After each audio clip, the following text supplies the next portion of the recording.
Hi everybody, it's Robbie from Southern California, and you know how I love my zucchini. Doesn't matter if it's a regular, conventional zucchini or even a hybrid that grows round.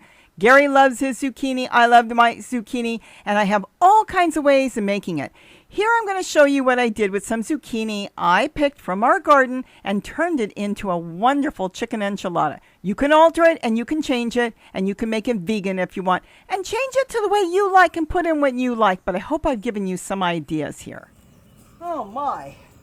Last night is I ended up making I guess you could say an enchilada.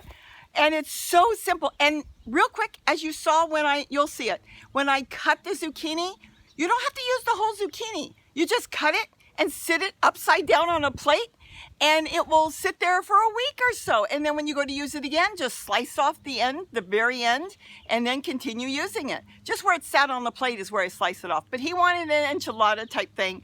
And it's real simple. I have no recipe. I just took a can of tomato sauce, a can of tomato paste, mixed it up with some water and some sauce that he likes, some hot taco sauce in there. And then I dipped some tortilla shells, threw them on the bottom of a cake pan, and I make chicken a different way, but a little bit of chicken, and what else went in there? And then the zucchini, half the zucchini, I grated it up, and I mixed that up with some of the sauce and then spread it along there with a little bit of cheese.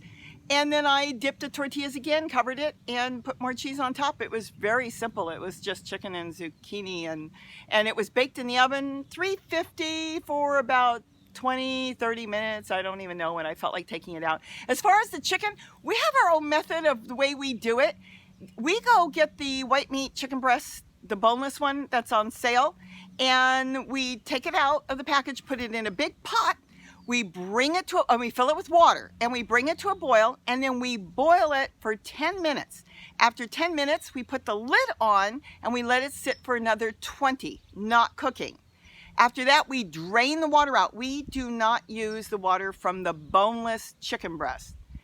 There is a solution in a lot of the chicken these days that they're putting in. It's a sodium type chemical solution.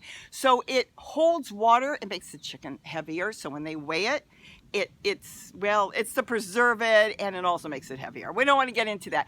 But if I just cook the chicken, and I don't know why, and just give it to some of our dogs, they get tummy aches. They don't feel well.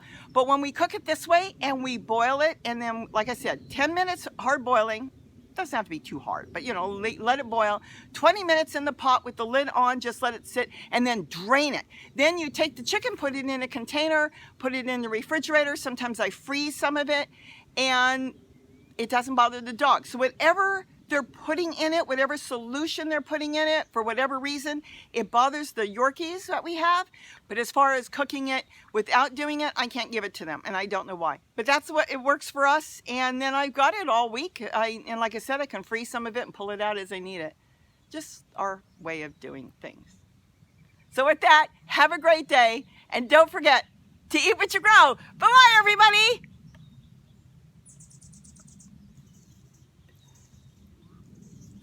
Is this what you're looking for? It's too high on the plant. You like your broccoli?